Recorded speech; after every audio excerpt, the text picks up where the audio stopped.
Hey guys, Andrew here from Mini Racer. We're here in the Mini Racer garage. I'm doing a bit of work on my personal 110 right now. And we thought it was a really good opportunity while we've got a few parts off this bike, which you'll see in a sec, to talk about chain tension.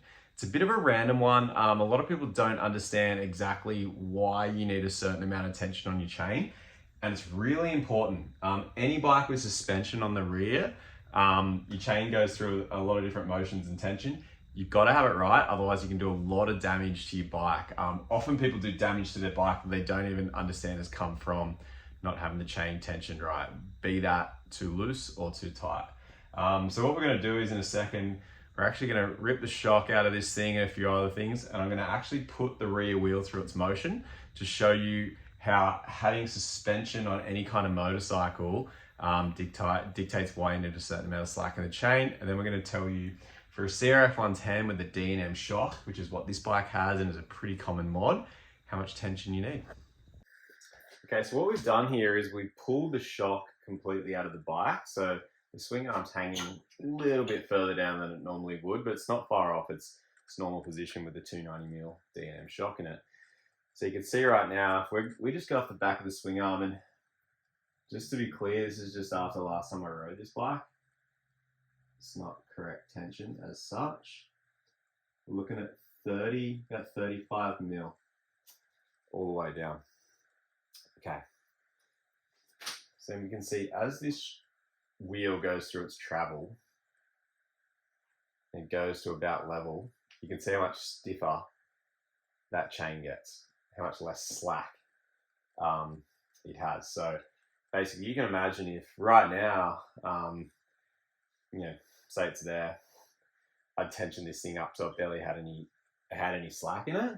By the time it goes up and gets to perpendicular, you can see how stiff it's getting already. It's going to get super stiff, and that's where you get problems.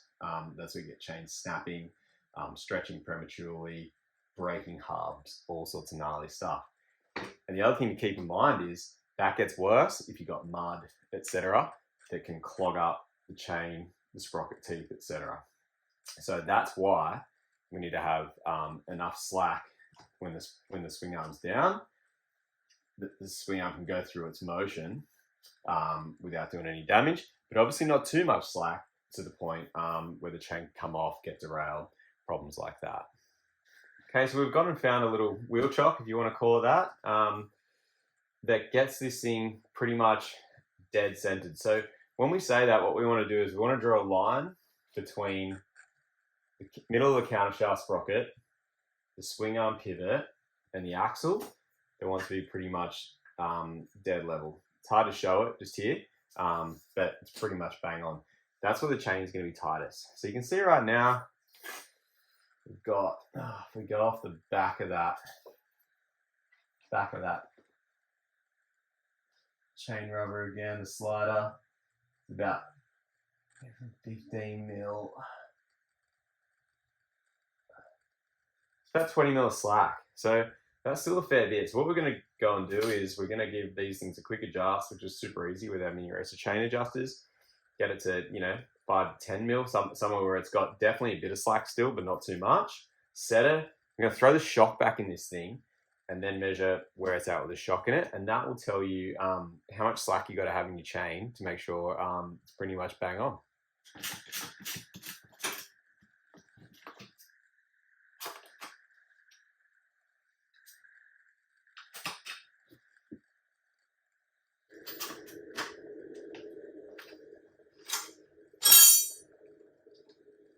Okay, so we've got and thrown the shock back in this thing now after we've adjusted that up. So we gave it about 10 mil of free play still at that perpendicular, horizontal, a stretched point, I guess you'd say. Now I've got the shock back in. And if you go here, basically, if you would have got the back of your stock chain slider, we've got about from the slider to the chain, it's 10 mil. And then that 10 goes up about another 20 to 30.